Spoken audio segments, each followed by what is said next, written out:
ये हमने ऑर्गेनाइज तरीके से बहुत गहराई से कैंपेन चलाया है, ग्रासरूट लेवल पे कैंपेन चलाया है, और महीनों से हम ये कैंपेन चला रहे हैं और इस कैंपेन का असर पड़ा है, इफेक्ट आया है, और इसीलिए इन्होंने ये डिसीजन लिया है।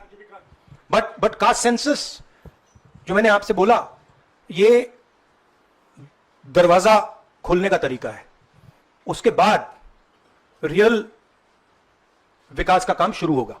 एक बार हमें इंफॉर्मेशन मिलेगी तो फिर हम उस इंफॉर्मेशन के बेसिस पे हम एक्शन ले पाएंगे। मैं आपको 2-3 उदाहरण देता हूं तेलंगाना के कास्ट सेंसस में से इंफॉर्मेशन किस ग्रैन्युलैरिटी की आ रही है और किस टाइप की इंफॉर्मेशन आ रही है।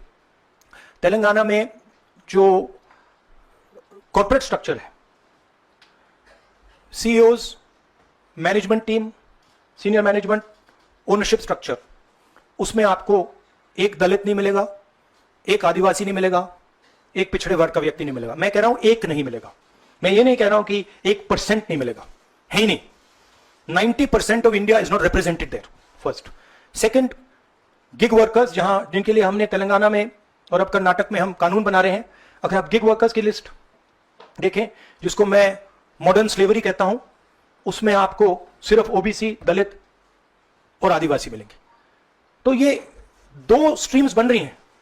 एक स्ट्रीम मजदूरी की स्ट्रीम, गरीबी की स्ट्रीम, बेरोजगारी की स्ट्रीम, जिसमें दलित, आदिवासी, पिछड़ा वर्ग है, और दूसरी स्ट्रीम जिसमें एक छोटी सी एलीट पूरे के पूरे सिस्टम को कंट्रोल कर रही है, उसके ऊपर अदानी जी, अंबानी जी बैठे हैं। तो ये कास्ट सेंसस इस चीज को बदलने का फाउंडेशन है, पहला कदम है।